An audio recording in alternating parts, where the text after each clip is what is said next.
I would argue that investors sort of face almost a number of unappealing options given the sort of risks in the marketplace right now. So, what is center stage from a risk standpoint? And this is probably one that investors are aware of in their day-to-day lives. People are dealing with inflationary risk right now that is having profound impact on the marketplace broadly. So I think that's taking center stage for most investors. Over on the equity side, look, we are dealing with events in Europe right now that I would say are probably among the most serious geopolitical degrees of uncertainty that we have seen in generations. Man, you go back to the Cuban Missile Crisis for the last time you've seen something sort of an analogous type of situation.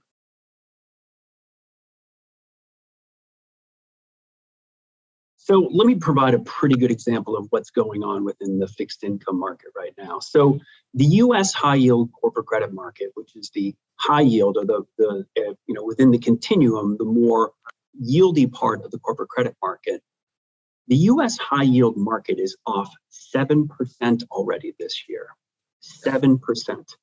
And a lot of that is due to inflationary concerns and interest rate concerns. Even with the repricing, the yield on the U.S. high yield index today sits only at around 6.2%. CPI, which is the measure of inflation for the month of February, came in at 7.9%. So even with the preposterous repricing of U.S. high yield, again, down greater than 7%, generating a yield of 6%, you are still earning a negative real yield in U.S. corporate bonds.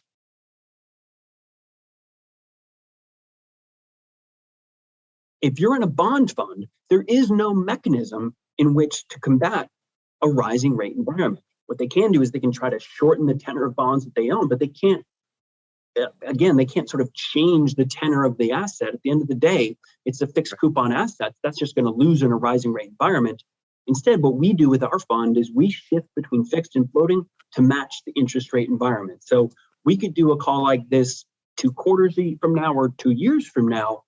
We may shift from floating into fixed, because when you go into an interest rate cutting environment, you don't want to be in floating, you want to be in fixed to be able to lock in those coupons. So a limitation of traditional funds is they can't tilt between fixed and floating, and they can't shift between asset classes.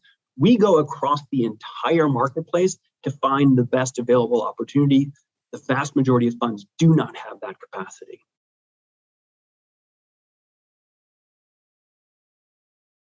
I would argue that one of the biggest challenges within this marketplace broadly is going to be their fixed income bucket.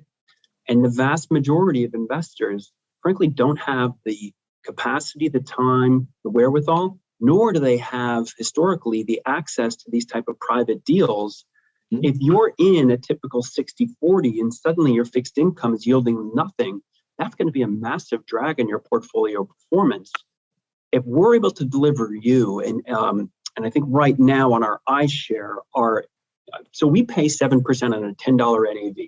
So our yield is going to go up based upon the NAV of the fund. We have delivered 17.5 cents of income to our investors every single quarter since launch. We have never trimmed our distribution. We have never even contemplated cutting it. So today, that yield is sitting in the mid 6s.